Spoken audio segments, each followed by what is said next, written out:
This time the Quick Speed Shop. Check it out. It's another tool review. Chicago Electric 240 volt spot welder. Bam! From Harbor Freight. Right there, that guy.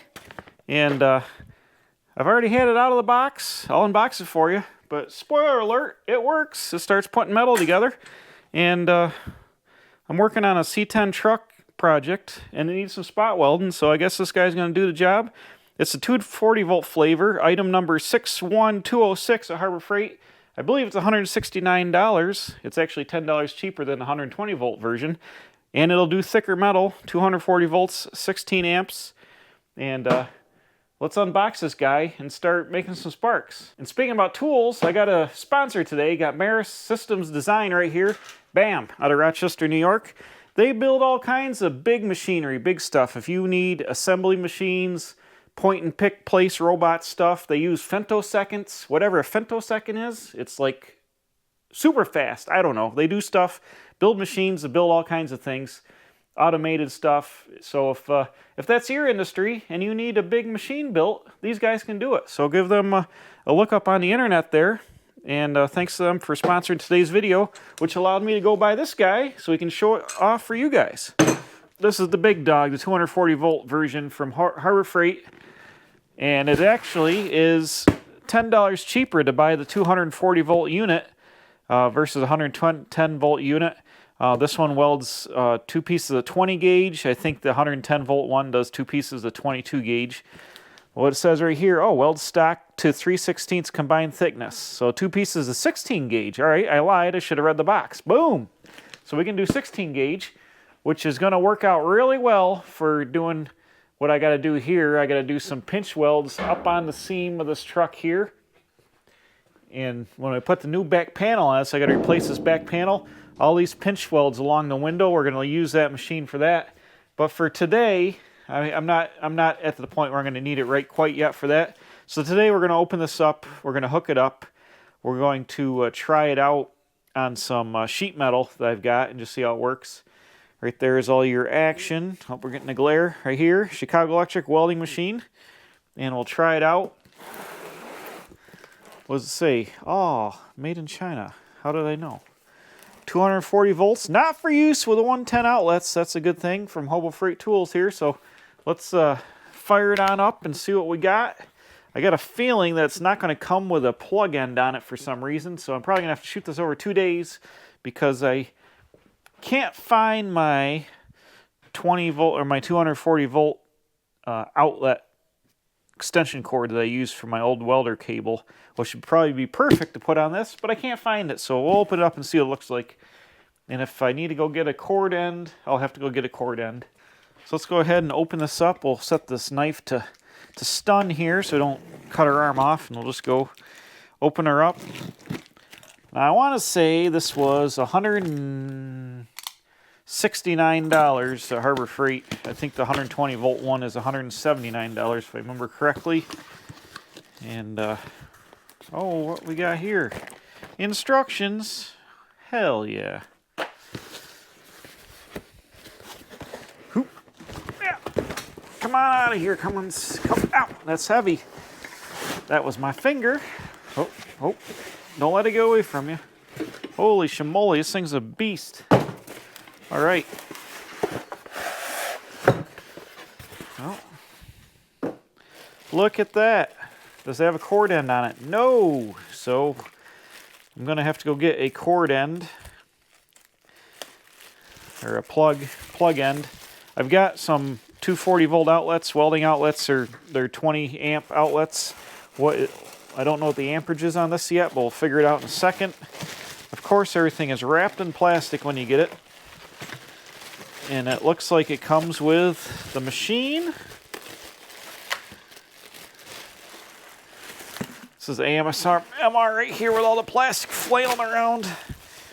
Now look at, you're going to get some tips in your plastic bags. So don't throw those away. You get a couple of tips right there.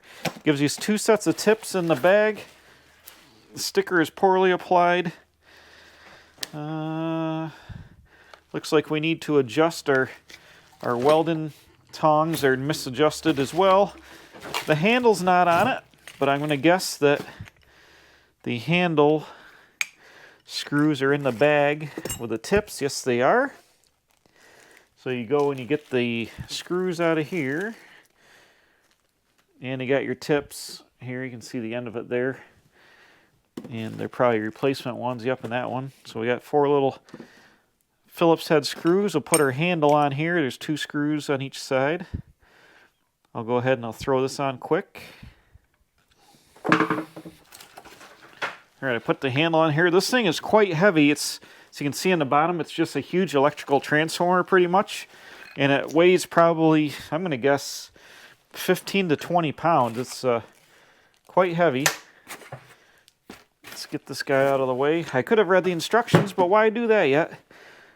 Somehow this handle is going to open like this. Okay, you lift up on the handle. It's got a set screw here that you can, which is loose, which you can adjust your tension on your tongs. So I'm going to go ahead and thread the tips in it here. These are copper, and they're probably sacrificial. That's why you get another set. After a while, they'll burn down, I would imagine. Take a 14 millimeter or a 9/16 wrench and tighten these tips into the tongs here. Snug them up. Now you can see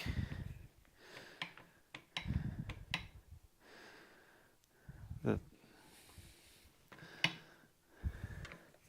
they're actually lined up pretty good here. So I thought these were misaligned, but it's just because they didn't have the tip in it. Here you can see how they come together. It looks like they're aligned pretty good. So you get your instructions here. There's a lot of safety warnings. Blah, blah, blah. This is probably the boring part. We'll get to making sparks in a second. Careful, welding is hot. Sparks and slag. Thank you. Thank you for the tip.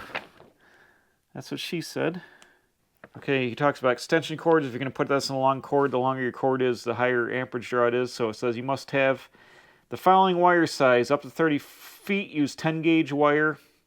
30 to 50 feet, use 8 gauge. And over 50 feet, use 6 gauge wire. That's for the amp draw and the voltage loss. You don't want to burn out your transformer by having voltage drop. So basically, the farther you are, farther away you are, the bigger diameter wire you got to have. But since we're working up to 30 feet, 10 gauge plug cord is what I think I have anyways. Here's your pictures here. Here's an explanation about the tips. Like I explained, the tips, don't use a worn out tip. You can address them with a file. And it shows how to adjust them so they make contacts. How do we run this guy? Yeah, okay, that is a power switch under the handle there, right there, which is right here to make power. Let's start welding. Let's get it here. Okay, we got some jam nut action for that's how we can adjust our height of our action here.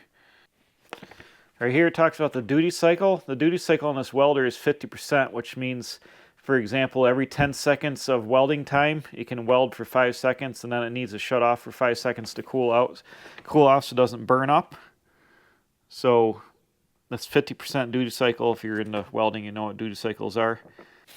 All right, so the instructions are pretty self-explanatory. Basically, you take your 2 pieces of metal, which got to be clean. You don't want to try to weld through paint or anything like that. Probably if you had like weld through primer, you could probably weld through that, I imagine. It didn't mention that in the instructions, but you would most likely want to have a clean surface of 2 bare pieces of metal. So what you do is basically go up to your metal, open your handles, and you would get the 2 pieces of metal, pretend this book is metal, through the tongs.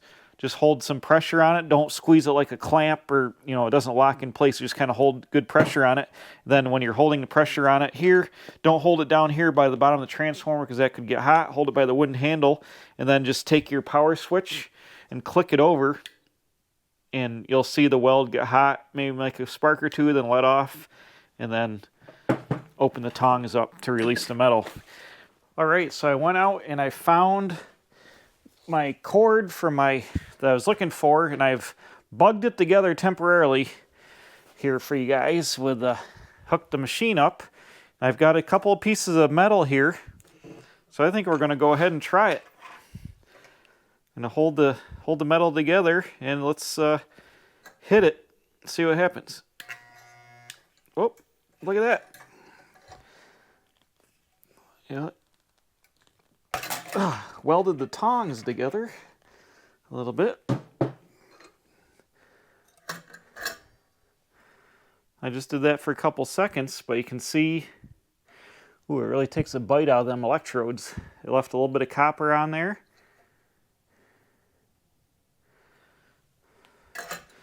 It didn't take long at all. Let's try it again.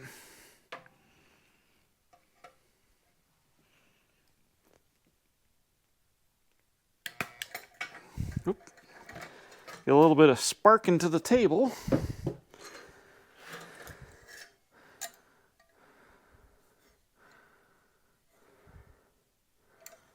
It's definitely making weld. Let's see if these pieces have welded together. Yeah, look.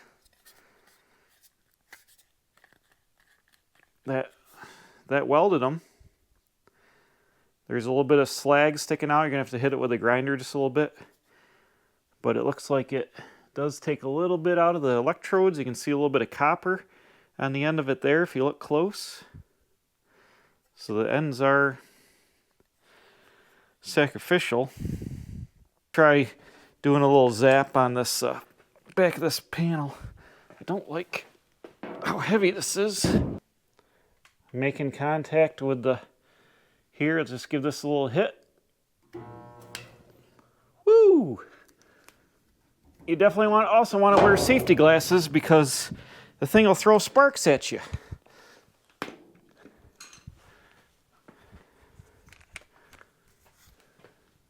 That made a spot weld right there on that metal. Yep, right there, you can see it.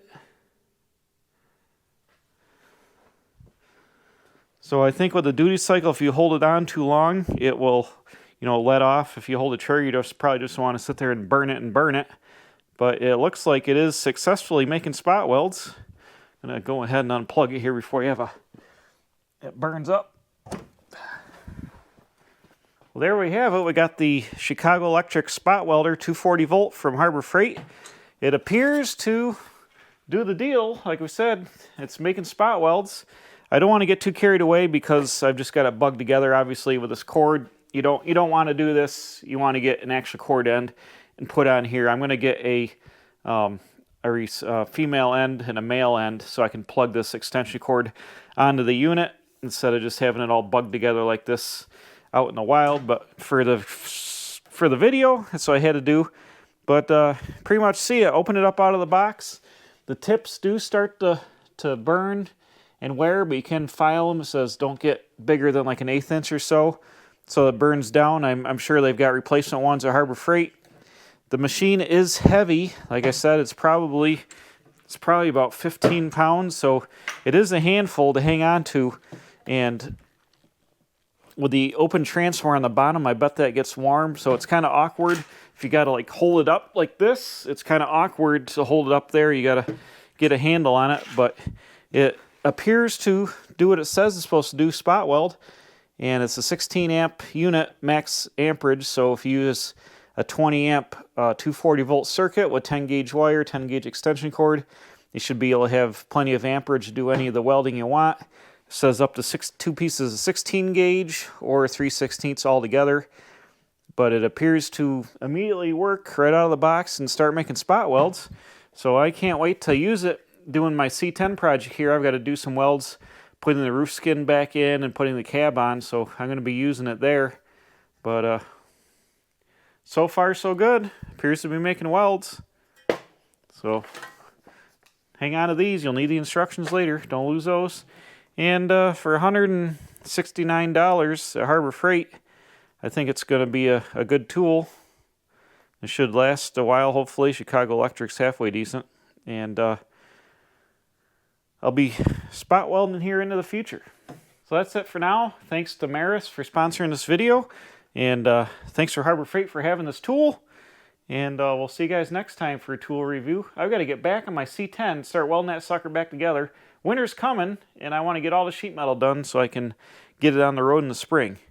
So we'll see you guys next time. Bam! Tool reviews building custom trucks and hot rods. Anything you want to see, I'm doing it here. Sponsored by Maris at the Quick Speed Shop.